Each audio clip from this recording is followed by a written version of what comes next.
બાલવાટિકામાં આપણે 1 થી 9 અંકો શીખી ગયા છે. તો આજે તેનો મહાવરો કરીશું.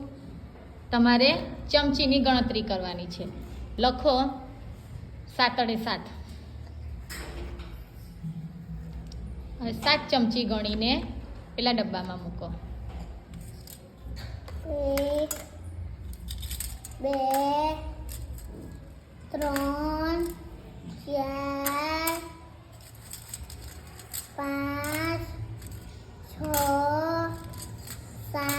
7. Very good. ક્લેપ કરી દો. ચાલો જૈનબબેન લખશે 5 અડે 5.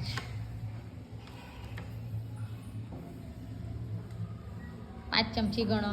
અહીંથી લઈને 5 મૂકો. 1 2 3 4 5. Very good. ક્લેપ કરી દો.